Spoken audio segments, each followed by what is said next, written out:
ferroelectric materials, and of course other forms of 2D materials with very interesting properties because of strongly correlated many-body dynamics and interactions.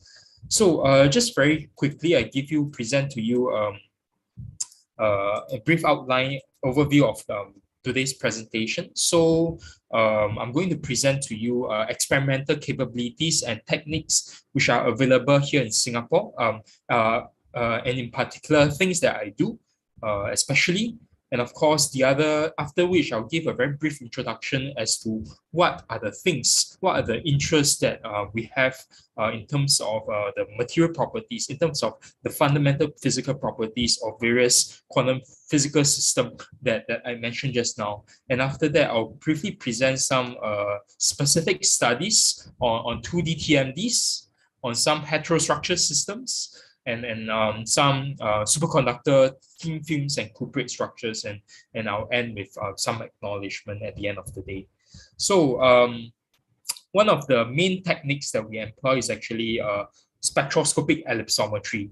So ellipsometry, it is actually a non-destructive and a very precise optical analytical technique that allow us to characterize material thickness, optical properties, surface morphologies of samples. And of course, in our case, right, I'll bring more details to you later. It is very useful beyond this, not just thickness, optical properties, and so on and so forth. We actually use it to study many-body dynamics, quasi-particle dynamics within material systems. So the very basic methodology that this technique employs is that light is shined from a light source and is polarized by passing through a linear polarizer.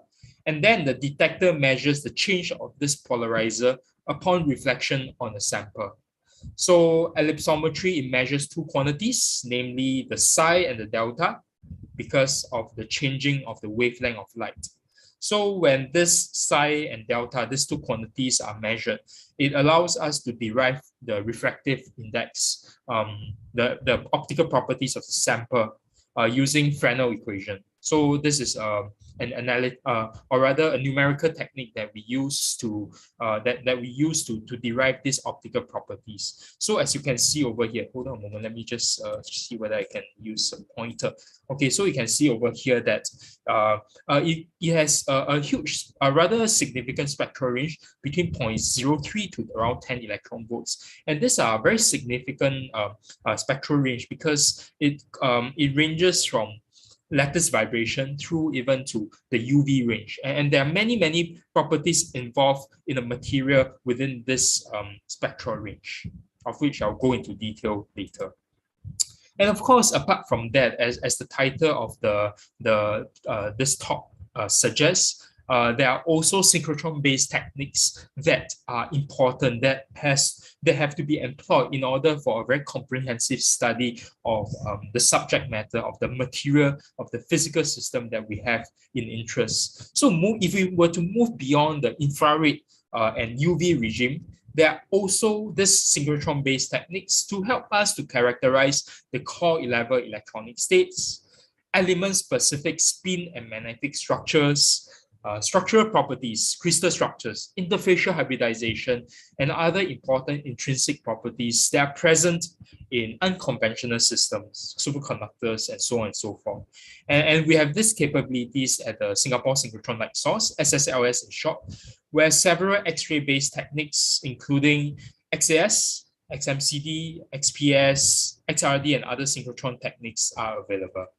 So amongst these few techniques, due to time constraint, I shall just focus mainly on XAS, that is X-ray absorption spectroscopy. So this is an element-specific synchrotron-based technique that is widely utilized to probe the unoccupied electronic states within a system. Okay, so when the material is exposed to X-ray, the radiation will either be scattered or it will be absorbed by electrons bound to an atom, and the electrons are photoexcited to an unoccupied state. So the absorption of X-ray photons is significantly enhanced when the energy of the incident photon just lies between the core level and the unoccupied state, as you can see over here. Okay, so there are three main methods, three different methods in to measure XAS as shown over here. For example, transmission, fluorescence, and electron U methods. So as highlighted, XAS is a very, very powerful technique, and that we usually use it to probe unoccupied states, surface electronic structures, orbital and interfacial hybridization. And this is particularly important as we consider, for example, in the case of cuprate superconductors, or even in the present day where we are very interested in infinite nickelates, that means nickel oxide systems, where they are copper oxide transition metal oxide planes, where they are perceived to play very, very important roles in the charge dynamics of their superconductive states. And this this unconventional superconductivity is still not very well understood, even though they have been studied in such great detail over the past more than 3 decades, I should say. So this is a very, very powerful technique in this regard. And so apart from that, right, there's also the XMCD, the X-ray magnetic circular dichroism. So it works based on the XS technique. And something added to that is that it uses circularly polarized rays. Okay, so very, very briefly, right, by distinguishing the intensity of the left and the right circularly polarized light, one is able to elucidate, to derive, to see whether if there are magnetic properties within the system, within a material of consideration. And interestingly, this is just like XAS, this is an element-specific technique whereby we can tell where the magnetic properties, where the intrinsic spin properties come from, whether from the, for example, the transition matter itself, or whether it has effects on the oxide structures, for instance. And of course, the other one would be the X-ray photoelectron spectroscopy. This is a surface-sensitive quantitative spectroscopic technique that allows us to identify elements that exist within a material. So to be exact, elemental composition and or that are covering the surface, as well as chemical properties, their chemical states. So not just identifying element properties, but also the chemical states and their overall electronic structures within the material. So in my collaboration with RML, we actually do these studies very, very extensively, especially for molecules, especially for adsorption of molecules on graphene, on different types of systems. So these are some general systems that we consider, methodologies that we typically employ when studying systems and structures. So moving on to that, now we focus on the fundamental properties of physical systems. And as you can see over here, condensed matter system, they host a wide range of many-body interactions in the form of spin, charge, orbital, and lattice effects. And this interaction, they result in the formation of multiple quasi-particles, for example, phonons, excitons, plasmons, and so on and so forth. And the study of quasi-particles not only allow us to understand the many-body interaction in materials, which promote the development of condensed matter physics, it also allows us to create new applications based on, optoelectronic devices. And having mentioned all this, right, optical spectroscopy is a very, very useful technique to explore such quasi-particle excitation. So as I mentioned just now about ellipsometry, it is not just about sample thickness. It is not just about refractive indexes and so on and so forth. It is actually also used to study spin properties, quasi-particle dynamics, and some other intrinsic properties that typically are much harder to analyze and to derive from such systems. And this diagram, right? It shows that using a combination of optical and synchrotron-based technique, it provides us with great versatility in characterizing this particle and quasi-particle dynamics over a wide energy scale in many types of condensed matter systems. And this development and integration of the instrumentation plays a very important role in our research efforts, as you will see in the subsequent slides. So one of the studies that was conducted a couple of years ago is actually this one. And so we in this case, we consider 2D TMDs. So generally, they are monolayer semiconductors of the type MX2, okay? And they exist in different phases. For example, 1H that's semiconducting, the metallic 1T, and of course, for the metallic 1T, it is usually unstable, and it will very easily buckle itself and form this quasi metallic 1T prime phase that is more stable than its 1T counterpart. And something interesting about 2D TMDs is that, you know, in its bulk layers, in its many layer structure, it is an indirect band gap system. But as we reduce the number of layers to monolayer, it becomes a direct band gap system. And that is something very interesting, because with such direct band gap structure, right, it allows us material scientists to use it for applications in photovoltaics, in optoelectronics, and so on and so forth. So specifically in our case, in our study, what you can see over here is that now based on ellipsometric characterization, MOS2 and WSE2, even though their structures are very similar, just like this, their optical properties are significantly different. And the high and low temperature spectra, it shows that they're consistent with the optical characterization of the same materials. So given the fact that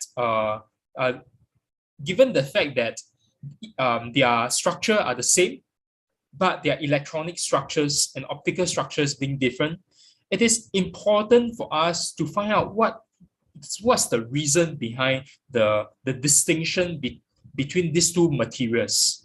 And the reason behind all these differences goes beyond just the lattice structure. And as such, it is important to investigate, to unravel the factors that affects these optoelectronic properties of different 2D TMDs, not just for MOS2, WSE2, but for many other 2D TMD systems as well. So in this study, we report the direct observation of visible range 3D resonant exciton. So excitons are just a quasi-particle that is formed due to interaction between an electron and a hole. And we also observe the associated charge exciton in this monolayer WSE2. So having confirmed the sample quality, okay, I won't touch on that. But in this case, a temperature-dependent optical study that comprises both ellipsometry and high-energy PL is conducted over a wide temperature range between 4 and 300 Kelvin. So by combining our experimental results in the analysis, we can confirm the feature that will be discussed later, okay, that it is a resonant exciton. And this study is also complemented by first principle study conducted by our collaborators. For example, Prof. Feng Yuanping in NUS, and of course, Assistant Prof. Yang Ming is now a professor at Hong Kong Polytechnic University. So this allows us to investigate the influence of spin-orbit coupling and its effects on the formation of this resonant exciton. So we have here the imaginary component of the dielectric function. Okay, so both MOS2 and WSE2 monolayers, they contain distinctive peaks A, as you can see over here, and B and C. But you can see over here that is feature X in the case of WSE2. So this feature X is something that we want to go deeper into studying it as to why it appears. And it is after that having considered the effects of spin-orbit coupling, that we notice that, oh, sorry, my apologies. Over here that based on this combination between experimental and theoretical studies, we can see that the effects of spin-oblique coupling plays a very, very important role in the formation of this additional feature that is found in monolayer WSE2 system that's absent from MOS2. So you can see over here, without spin-oblique coupling, their electronic structures are generally similar. But with the presence of spin-oblique coupling, it becomes more complicated and they become distinct from each other. So by finding out, by complementing these results, we are able to see that, okay, there is a transition that takes place from the valence band maxima to the conduction, to a band that is above the conduction band minima. And we attribute this feature X to this particular transition. And typically when we talk about excitons, it is generally within the band gap. But in this case, it is beyond the band gap. That's why we coin this term resonant exciton that is being formed in this particular material. So, in very quickly, in conclusion, this study combines both optical and computational investigations to unravel the interplay between electronic correlations and SOC, that is spin-oblique coupling, on the optical and electronic properties of 2D TMDs. So by comparing different kinds of 2D TMD system, we deduce that spin-oblique coupling plays a very, very important role in dictating the electronic structures of WSE2, of even other kinds of TMD system like MOSE2, WTE2, and so on and so forth. So it also shows the presence of strong electron-hole interaction, which results in the formation of this resonant exciton. So very, very briefly, once again, I bring to you the other study that we had. So as I mentioned earlier about 2D TMDs, they do not just exist in semiconducting form. They also have the metallic and the or rather the quasi-metallic phase, the 1T prime phase. So in other studies that is not presented in this presentation, we actually did an investigation as to how we can conveniently and efficiently produce 1T prime phase 2D TMD from its semiconducting 1H phase. And based on that, this study is actually an offshoot, and which allows us to study in greater detail as to what are the electronic and optical properties of quasi-metallic 1T prime phase are like. So in the case of this 1T prime phase 2D TMDs, they have very unique in-plane atomic arrangement that comprises a distorted sandwich structure where this transition matter atoms, okay, as you can see over here, the blue color one, they form parallel 1D zigzag chains, as you can see, the zigzag structure. And this periodic structure, they give rise to very strong anisotropic properties that significantly influence the electronic properties of 2D TMDs. So in particular for this study, we use optical techniques to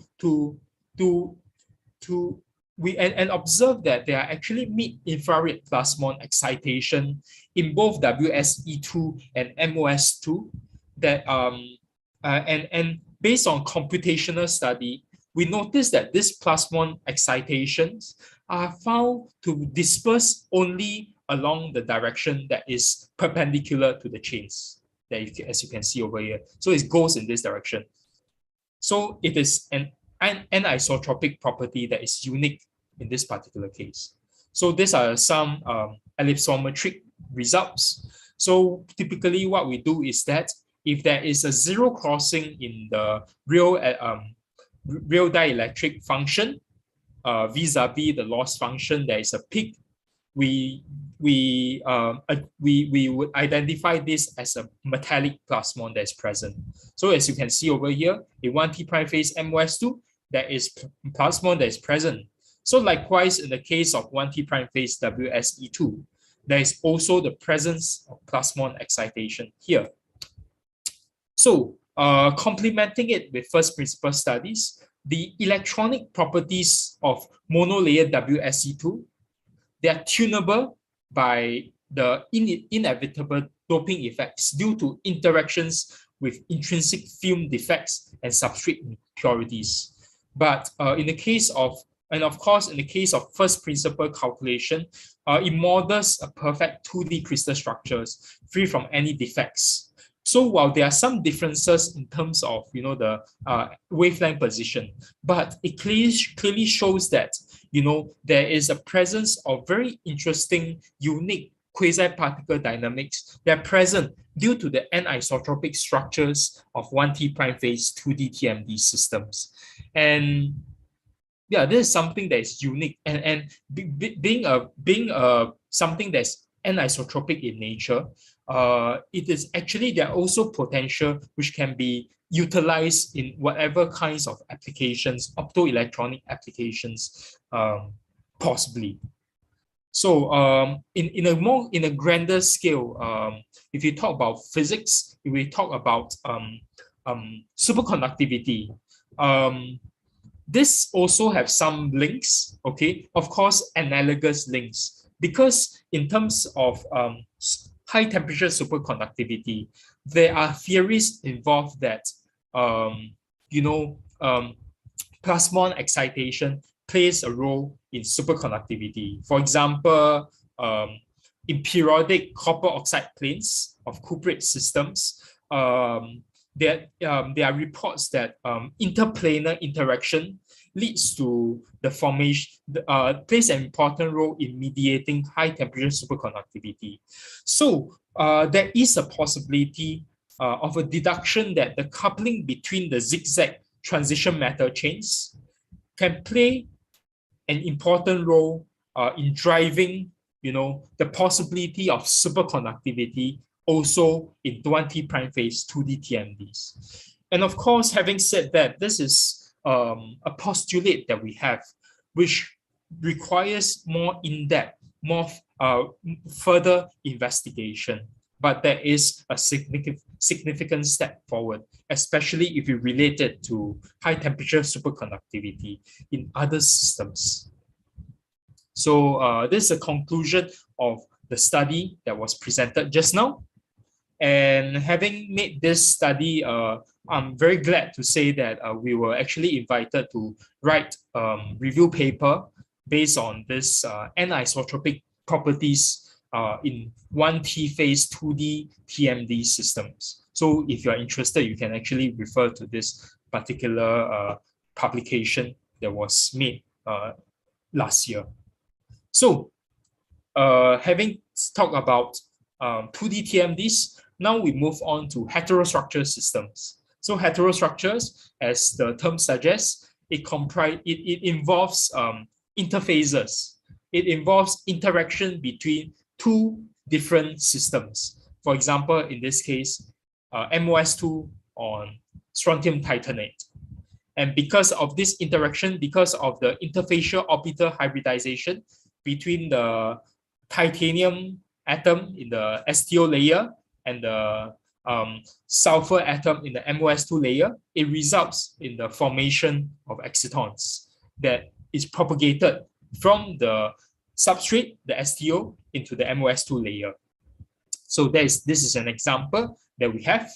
So this study actually combines both ellipsometry as well as XAS system, XAS measurements. And of course, based on this combination, we are able to find out that there is a presence of this new high energy resonant exciton and a new low energy Fermi surface feature as a result of the formation of the heterostructure, as you can see over here, and the excitons over here. So fundamentally, what I'm trying to point out here is that strontium titanate, they are known to have what was mentioned to be a resonant exciton. So typically, strontium titanate on its own is a material with very, very large band gap, close to 4 electron volts. But something interesting about it is that it has a high resonant, or rather high energy resonant exciton. But because of the formation of the heterostructure, this resonant exciton can propagate through from the substrate into the 2D material layer. So in general, this is the methodology that we employ to study, to characterize this exciton present in the monolayer. So having mentioned about heterostructure systems, now we move on to superconductivity. So superconductivity is hugely interesting, and it has undergone significant progress in our understanding of this phenomenon as a quantum mechanical process.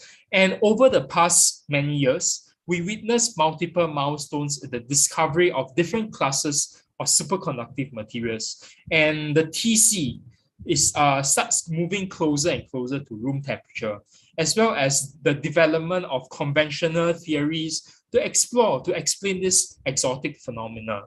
So over here, I try to label a few notable examples. For example, the first discovery, conventional superconductors. And of course, other kinds of interesting unconventional superconductors, for example, copper oxides, iron nictides, and of course, the recently discovered nickelate, infinite nickelates. And of course, on top of that, the development of the BCS theory. And of course, when we move very, very close to room temperature, we have the extreme high pressure. We have the formation of room temperature superconductors at very, very extreme conditions of high pressure. So now, if you were to shift our attention to copper oxide-based superconductors, as I mentioned just now, cuprate high TC superconductors, they have been discovered for more than 3 decades, and they are generally classified into hole and electron dope system. And these parent compounds, they are typically long-range ordered antiferromagnetic systems, and they exhibit very, very rich phase diagram with diverse properties under both hole and electron doping. So these are a few examples of cuprate superconductors, as you can see here. And one of our studies, due to time constraint, I shall just quickly present this. In this particular study, we actually focus on LSCO, as you will see later, and the presence of quasi-particle excitations that is present when LSCO is being grown on strontium titanate systems. So in this study, we consider how interfacial hybridization, how it can dictate the charge transport and quasi-particle dynamics of optimal doped cuprate superconductors. So once again, it employs a combination of XAS as well as ellipsometry to see how these effects come to play. So we report how, firstly, interfacial hybridization between the cuprate and substrate layer induces the localization of charge, which in turn transforms the many-body correlations in the form of local field effect, and it ultimately results in the formation of high-energy plasmons in the LSCO system, optimal doped LSCO. So, in which case, as a result of this particular heterostructure, there is a localization of charges, interestingly at high temperature, as a result of local field effect, because of greater, stronger many-body interaction present at high temperature. It, how should I say, it counterintuitively leads to a localization of charges at high temperature. And in terms of the XAS characterization, we are actually able to detect the presence of an additional state within the within this Mott-Hubbard system, okay, and particularly for thin film LSCO.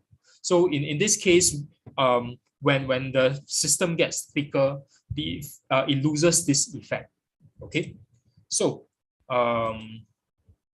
very briefly, also based on the ellipsometric results, because of the localization of charges and because of the presence of local field effect, we are able to detect the presence of this high energy plasmon, PB, at an energy level at the energy of around 4.3 electron volts. Typically, plasmons are generally detected in the mid-IR, mid-infrared, or perhaps the visible range.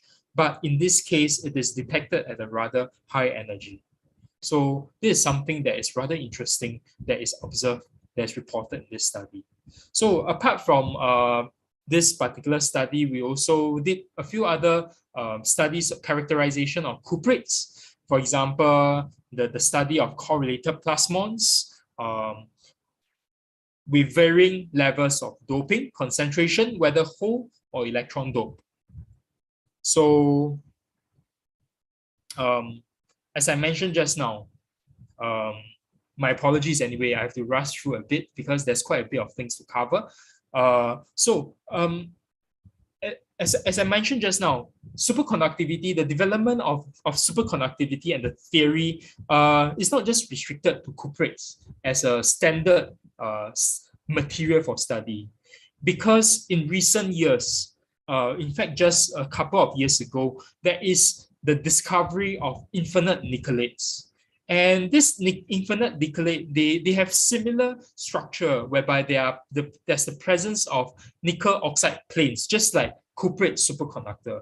But their structures, in electronic structures, are slightly different as compared to CuO2 planes. And this presents to us another unique frontier for the investigation as to how unconventional superconductivity arise due to electron-electron interactions, electron-hole interactions, or perhaps the presence of different kinds of quasi-particles, for instance, plasmons, for instance, excitons, or for instance, polarons, for that matter.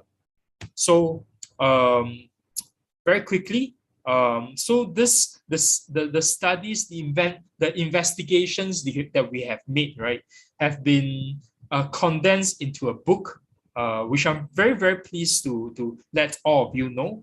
This is a very close collaboration with Prof. Andrew Wee, as well as Prof. In-Sim Mao from NUS and from Shanghai University, respectively. So it accumulates the study of different kinds of materials, for example, 2D materials, manganites, cuprates, and so on and so forth, and how we could employ ellipsometry alongside other techniques to study these materials. And of course, another publication is actually in the works, whereby we try to characterize different forms of different properties, as well as the potential development of the applications of 2D TMD structures that we can actually tap, we can actually exploit from this class of material. So I truly look forward to it. And yeah, if you have any questions, you're most welcome to ask more about it. So with this, these are the people I would like to acknowledge from NUS, from NTU, from MIMRI, from Shanghai University, from Cambridge, from Hong Kong Polytechnic University, from PNNL, and of course, last but not the least, to RML, whom I have been working on at a very, very close level. So with this, I end my presentation. Thank you very much. Yes, thanks a lot, Jason. That's a very nice broad overview of your research interest spanning from low-dimensional material, start from the TMDs all the way to recent object on nickelates. I saw and recall, I think last year you guys published a very nice work on the nickelates. Actually, I used some of this information in our MTE paper. So due to the time, please, if those guys who wish to ask a direct question, or if too shy, you can also try to write down the question to the chat sessions. I will be happy to relay the comments or to extend the insight who wish to understand a bit further about the topics. Just to catch up the time, maybe Chishin, I will just stimulate the question by asking few questions of my own interest. I recall that in your system working on the development on the TMDC, when you start talk about the application of ellipsometry on the WSE2 on gold compared to STO. I saw and recall that especially for the STO system, thus the interfacial hybridization strength is way weaker than when we employ it onto the gold system. Okay, in terms of this, right, because we're comparing between matter and oxides. Yes, so it is not a very direct comparison. So in the case of TMD on STO, for that matter, it is actually a matter of hybridization in the form of bonding between the for example the titanium atom and the 2D atom, for example the sulfur. So whereas in the case of gold and let's say WSE2, while we know that gold is very good in terms of all this bonding because of its rich in electron, it is mainly about electron doping that is present. You get what I'm trying to say? So because of this, whilst yes, we do not deny the fact that there will be this molecular bonding between, let's say, sulfur and let's say gold to form complex. A more important part is actually the electron doping that weakens, perhaps that weakens the phase, the energy level of the 2D TMD layer that allows it to transit from, for example, the 1H semiconducting phase to the 1T prime phase. So yeah, that's the difference between these two kinds of systems. Yeah, that was very interesting to recall, as I remember that the signature of the plasmon, the high extended plasmon for the case of WSE2, which is surprisingly, or maybe my lack of knowledge, as we goes down the temperature, it's not so fun anymore, right? We don't actually see those plasmonic feature way. Instead, it just nicely capture when we raise the temperature above 300K, right? So yeah, that's a bit interesting. Yeah. So just to clarify also, for that study, my apologies, I didn't go into very great detail. So what we did is that we actually annealed the sample. So for example, MOS2 on gold, we hit it to, let's say, 400K, 500K, and so forth. So because of the high temperature, after that, because of the high temperature, it actually stimulates this interfacial interaction that allows, that promotes the phase transition. So from 1H to 1T prime. And because of the 1T prime phase, there is plasmon detected. Okay. Yeah. Excellent. That's a very nice illustration how sensitive the technique and how useful it is. Yes. Okay, guys. Any other question for our dear friend Chisin? By all means, just capture him. He left for another experiment. My apologies for that. It's okay, Chisin. Well, just to add a bit of time for dragging you out from the lab misery, I do have some interest, especially in epsilon 1 analysis on the TMD. I just want to grab again my poor memories. What is actually we are looking at when we analyze the epsilon 1 as a function of temperature? Okay. Yeah. Okay. To address this question, typically, when we analyze the dielectric function, and of course we can analyze the other components, for example, the real and imaginary dielectric, or rather the real and imaginary refractive indexes. They are interchangeable. basically. So when we study the epsilon, right, whether epsilon 1 or epsilon 2, we typically examine them as a whole. So together, it is not on, we don't analyze them in isolation. So for example, as I mentioned just now, in the case of epsilon 1, typically we analyze it in relation to the loss function. So loss function is actually a quantity that is derived from both epsilon 1 and epsilon 2 based on a particular formula. So in this case, when there is a zero crossing in the epsilon 1 spectrum, we would want to analyze it along with the loss with the loss function. So when there's a zero crossing, if you see a peak in the loss function at almost similar energy, so let's say at 1 eV, we can say immediately that, hey, there is a metallic plasmon that is present in this system. Okay, Yeah. Nice. I really look forward to read your book after your explanation. Yeah, my pleasure. Yes. Okay.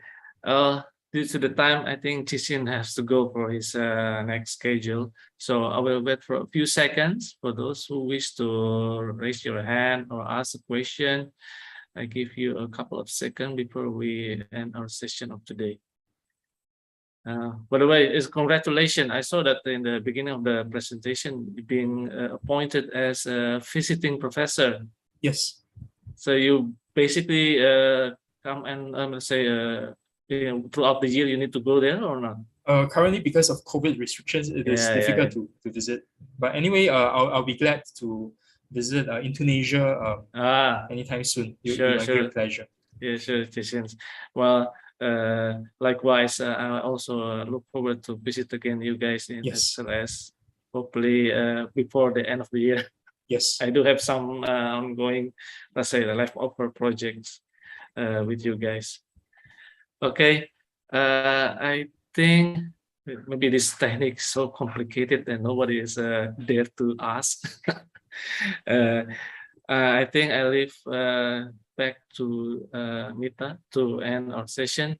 On behalf of Nano Center Indonesia, wish all the best for your upcoming endeavor, and thanks a lot to share your insight.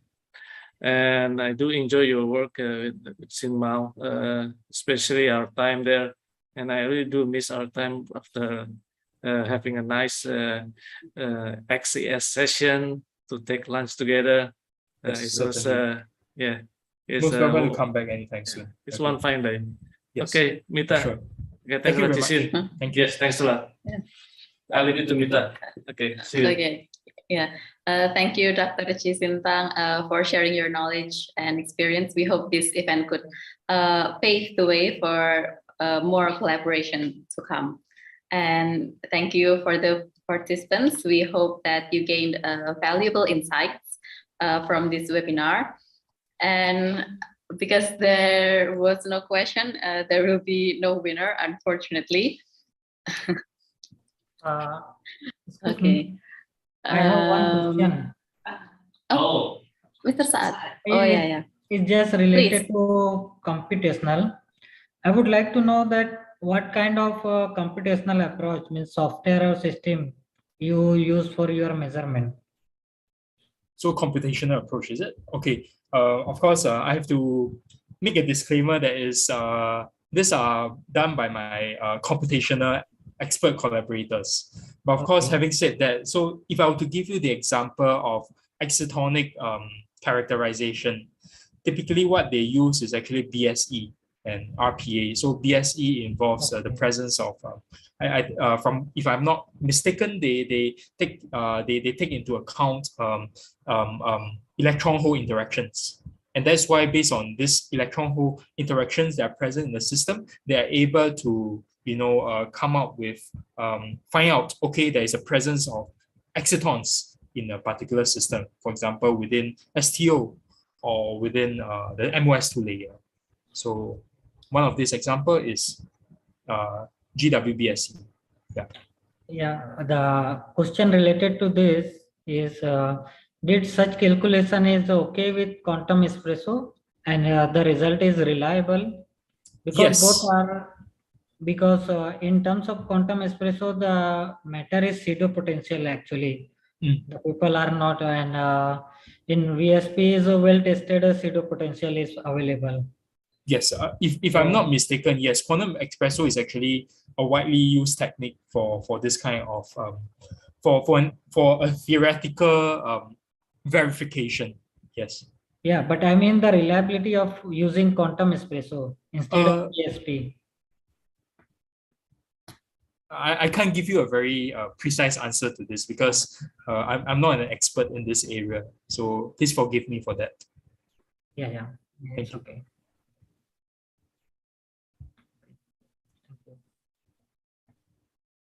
Anyway, if there are any other questions, feel free to.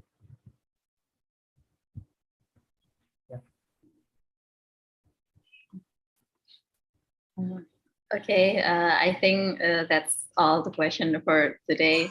Congratulations, Dr. Saad, for winning the 300 Nanoscientists of Indonesia book. And just a brief introduction to nanoprocessing in Nanocenter Indonesia.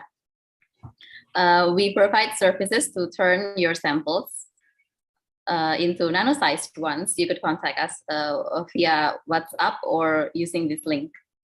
And for every participant, there's a 10% discount for this nanoprocessing. Also, don't forget to fill the attendance form, especially if you wish to receive a certificate. I think that ends our meeting today. Thank you, Dr. Cisintang, and for everyone. Wassalamualaikum warahmatullahi wabarakatuh. You may now continue your day. Waalaikumsalam warahmatullahi wabarakatuh.